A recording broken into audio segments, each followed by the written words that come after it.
안녕하세요, 여러분. Welcome to episode 9 with Sakura Pop Cast, where your inner musings of K-dramas come to life. Please like, favorite, and subscribe. This is Jackie. As this is an audio only podcast, if you're listening in on YouTube, just leave the audio on and don't worry about the rest.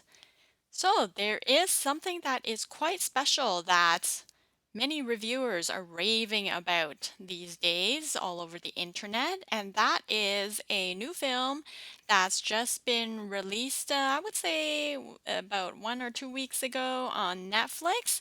It is indeed a Korean film, and what's special about it is the first Korean film ever depicted about the trials and tribulations of space activity, of humans being in space and on humans not being able to live on Earth viably anymore.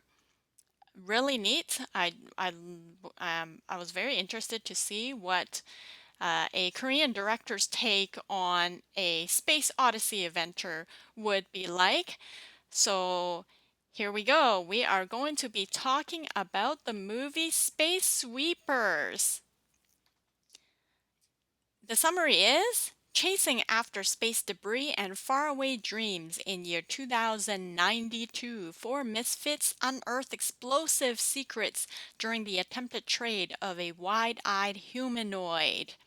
Starring names such as Song Joong Ki and Tae Ri. And who else do we have here? Richard Armitage? Of course, I didn't recognize him until after the credits rolled, but Richard Armitage is a UK actor who prominently was casted as Thorin Oakenshield in The Hobbits. So my oh my, what a star-studded cast. I believe this is Song Joong Ki's breakthrough after returning from military service. So it's very exciting to know that this is what he picked up to do as his first project. And oh my goodness, my first impression is that CGI. It is on point. It is beautifully done. The space chases and battles are high octane and they don't fall behind in quality compared to Hollywood productions. They are not lame or tacky. It's well done and it carries this high quality technicality that rivals some of the best space movies out there. And I especially enjoyed how acrobatic the action of the space sweepers are because the space sweepers are essentially 2019-92's version of garbage men. They don't have weapons and their weapon, well, their tool of choice is to use harpoons to puncture and to latch on to discarded space junk and reel it in, much like you would when you're fishing. I found it very fun and quirky to how far humanity has come. In addition to the installations they've placed out in space, humans can now converse with each other seamlessly and flawlessly no matter what their cultural background is. And in the film, you'll just continually hear the dialogue switch from Korean to English, back to Korean, back to English, and then French, a bit of Mandarin, and some Russian all dotted in there too. And humanity is able to achieve this because they've got a universal translator device that everybody wears, like a Bluetooth ear set in a way, and it gives you instant translation. What do you think about that, Google and Apple Translate? We need something like this. The cast is very likable. We have, of course, the big name Song Joong Ki. He is the ace pilot underdog with a moral conscience that doesn't seem to reveal himself until quite late in the game. We have Kim Tae Ri. She is the female savvy captain of the ship. She is kind of uncouth and she can fight one on one with the boys. Very intelligent, fun character to root for.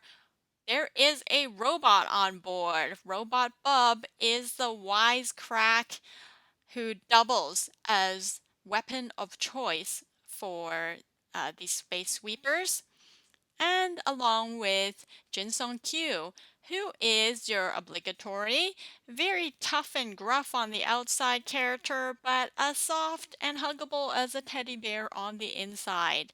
This cast of misfits don't particularly like each other, but they seem to be thrown together under the circumstances of owing a huge, enormous, soul-crushing amount of debt.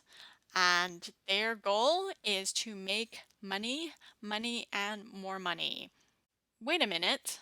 Something sounds very familiar. We have a cast of underdog misfits with each with their own special talents. Money is the ultimate goal of their game. There are space battles involved. There are non-humans on board. Doesn't this seem like another favorite space show that we love? Guardians of the Galaxy. I do note that the similarities end there at the very superficial level. There's an outcry here. I get it.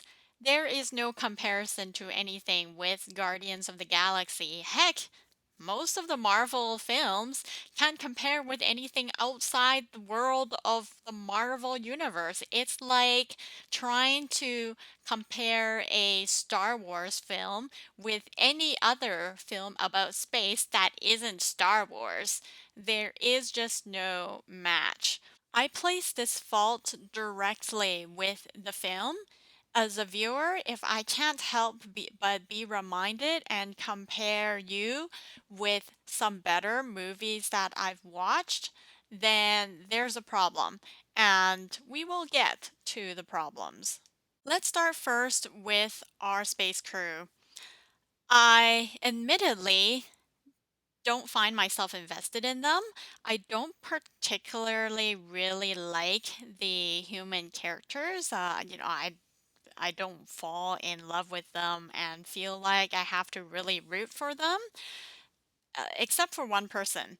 Then that is the robot Bub. Bub has the best scripted lines in this film, and I wish they gave the same amount of attention to all of the other characters because being able to identify or just loving each character for their weird quirkiness is an absolute must when you've got a premise that's set up like this. Second problem, and this one is pretty crucial. This film clocks in at 2 hours and 16 minutes, which is very long for any film. I would say for Space Sweepers, it's half an hour too long. Even Guardians of the Galaxy, with all of this like packed in dramatic sequences, only took 2 hours and 5 minutes from start to finish. And I find that Korean movies are especially vulnerable to being overly long.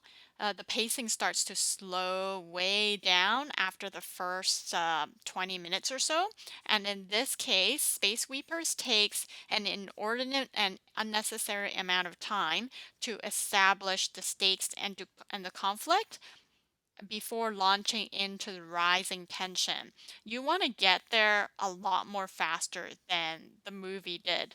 It did spend extra time to build relationships between the space crew and the humanoid girl, but it does this in kind of little spurts. And in what I found an inefficient, time wasteful way. You can build relationships by building actions into the events. And in a space movie where you expect a lot more action of whatever that the scenes that they were using to build bonding between the characters, all it did was dramatically slow the pace of the film down and lead the viewer to be distracted. The film is entirely predictable. After Richard Armitage was introduced as the savior of Earth's population, I knew where this was headed. So even though the movie worked a couple of plot twists in, to me, it wasn't much of a plot twist because I could see where it was going from 2 miles away. So don't expect that there's going to be any surprises about the plot of this movie. What disappointed me also is that the crew doesn't really go anywhere physically, geographically. They're not exploring a galaxy. We're just talking about the limitations around the outskirts and the orbit of the Earth. There were really only three large set pieces in space inside the confines of the spaceship Victory and at this buy and sell underground market hub. So as much as those particular spaces were animated or constructed really well, I find that the lack of exploration of any other setting or living environments just it shrunk the scale of the film in a very distinctive manner, and it's very noticeable.